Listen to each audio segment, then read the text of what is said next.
ദൈവ തിരുനാമം മഹത്വപ്പെടുമാറാവട്ടെ. എല്ലാവർക്കും നല്ലൊരു സുപ്രഭാതം നേർന്നുകൊണ്ട് 2026 വലിയ നോമ്പിൻ്റെ 40-ാം ദിവസത്തിനായി ദൈവത്തെ മഹത്വപ്പെടുത്താം. ഇതിന് 40-ാം വെള്ളി എന്ന് നാം വിളിക്കുന്നു. മോശയും ഏലിയാവും നമ്മുടെ കർത്താവും 40 ദിവസം നോമ്പ് മാറ്റു.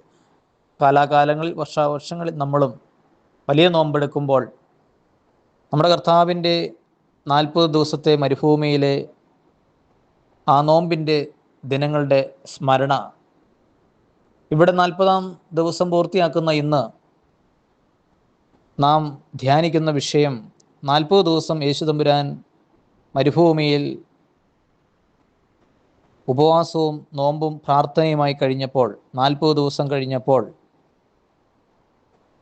പിശാച് വന്നിട്ട് പറയുന്നൊരു കാര്യമുണ്ട് യേശുവിനോട്. നമുക്ക് ചേർന്ന് വായിക്കാം.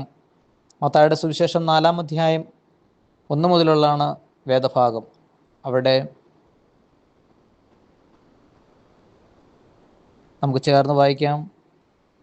നീ ദൈവപുത്രനാണെങ്കിൽ ഈ കല്ലുകൾ അപ്പമാകാൻ പറയുക. അപ്പോൾ യേശു ഇങ്ങനെ പറയുകയാണ്, മനുഷ്യൻ അപ്പം കൊണ്ട് മാത്രമല്ല ദൈവത്തിൻ്റെ നാവിൽ നിന്ന് പുറപ്പെടുന്ന ഓരോ വാക്കുകൊണ്ടുമാണ് ജീവിക്കുന്നത് എന്ന് എഴുതപ്പെട്ടിരിക്കുന്നു. ഇത് പുതിയ നിയമത്തിൽ നാം വായിക്കുന്ന ഭാഗമാണ്. ഇത് എവിടെ നിന്നാണ് യേശുതമ്പുരാൻ ഇങ്ങനെ പറയാൻ മാത്രമുള്ള കരുത്തും ഈ ഒരു ബോധ്യവും കിട്ടിയത് എവിടെ നിന്നാണെന്നറിയാമോ? പഴയ നിയമത്തിലെ ആവർത്തന പുസ്തകം 8-ാം അധ്യായം അതിൻ്റെ 3 മുതലുള്ള വേദഭാഗങ്ങളിൽ നമുക്ക് കാണാൻ സാധിക്കും. അപ്പം കൊണ്ട് മാത്രമല്ല കർത്താവിൻ്റെ നാവിൽ നിന്ന് പുറപ്പെടുന്ന ഓരോ വാക്കുകൊണ്ടുമാണ് മനുഷ്യൻ ജീവിക്കുന്നതെന്ന് നിങ്ങൾ മനസ്സിലാക്കി തരാൻ വേണ്ടിയാണ്. അതായത് നമുക്കൊരു പ്രലോഭനം വരുമ്പോൾ അതിനെ അതിജീവിക്കണമെങ്കിൽ നമ്മുടെ ഉള്ളിൽ വചനമുണ്ടാവണം. അങ്ങനെ വചനമുള്ള വ്യക്തിക്ക് മാത്രമാണ് സാത്താൻ്റെ പ്രലോഭനങ്ങളെ അതിജീവിക്കുവാനും സാത്താൻ്റെ കുടിലതന്ത്രങ്ങളെ എതിർത്ത് തോൽപ്പിക്കുവാനും യുദ്ധം ചെയ്യുവാനും സാധിക്കുകയുള്ളൂ. പഴയ നിയമ കാലഘട്ടത്തിൽ നമുക്കറിയാം, രാജ്യം രാജ്യത്തോട് യുദ്ധം ചെയ്ത് രാജ്യം രാജ്യത്തെ കീഴടക്കുന്നതാണ് പഴയ നിയമ ചരിത്രങ്ങളിലെല്ലാം. എന്നാൽ പുതിയ നിയമത്തിൽ രാജ്യം രാജ്യത്തോടല്ല യുദ്ധം ചെയ്യുന്നത്, സാത്താനും മനുഷ്യനും തമ്മിലുള്ള യുദ്ധമാണ്. ആ ഒരു പഠിപ്പിക്കൽ കൂടി നാം തിരിച്ചറിഞ്ഞുകൊണ്ട് ദൈവവചനങ്ങൾ പഠിച്ചാൽ അത് ഹൃദയത്തിൽ ഉണ്ടെങ്കിൽ മാത്രമാണ് നമുക്ക് സാത്താൻ്റെ ശക്തിയെ പ്രലോഭനങ്ങളെ അതിജീവിക്കുവാനായിട്ട് സാധിക്കുകയുള്ളൂ.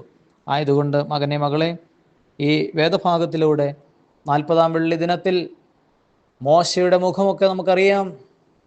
അവർ നോമ്പെടുത്തപ്പോൾ മുഖം തേജസ് കൊണ്ട് നിറഞ്ഞു, മഹത്വം കൊണ്ട് നിറഞ്ഞു. വലിയ നോമ്പെടുത്ത നിങ്ങൾക്കെല്ലാവർക്കും ആ ഒരു തേജസ് ഉണ്ടായിട്ടുണ്ട്, ആ ഒരു ചൈതന്യം ഉണ്ടായിട്ടുണ്ട്. അതെന്നും നിലനിൽപ്പിൻ്റെ വരം ലഭിക്കട്ടെ എന്ന് നിങ്ങൾക്കെല്ലാവർക്കും വേണ്ടി പ്രാർത്ഥിച്ചുകൊണ്ട് അച്ഛൻ ഇന്നർപ്പിക്കുന്ന ബലിയിൽ ഈ വചനം ശ്രവിച്ച ഇത് നിങ്ങൾ ആർക്കെല്ലാം അയച്ചു കൊടുത്തോ അവരെല്ലാം ഓർത്ത് പ്രത്യേകം പ്രാർത്ഥിക്കുന്നു. മുന്നോട്ട് നമ്മൾ പീഡാസഹന വാരത്തിലേക്ക് പ്രവേശിക്കുകയാണ്. വരും ദിവസങ്ങളിലൊക്കെയും ആ പീഡാസഹന വാരത്തിലേക്ക് ഉള്ള ഒരുക്കത്തിൻ്റെ ദിവസങ്ങളാകുന്നുവല്ലോ. നമുക്ക് നമ്മളെ തന്നെ കൂടുതൽ ശുദ്ധീകരിക്കുവാൻ തക്ക വിധം പീഡാസഹനത്തിൻ്റെ ഓരോ തിരുമുറിവുകളെയും ധ്യാനിക്കുവാൻ ഇടയാകട്ടെ എന്നും ഇന്ന് ഈ വചനം ശ്രവിക്കുന്ന എല്ലാ മകനും മകൾക്കും വേണ്ടി പ്രാർത്ഥിച്ചുകൊണ്ട് പ്രാർത്ഥനാപൂർവ്വം പുത്തൂർ കുടിലിൽ ജയ്മോനച്ചൻ.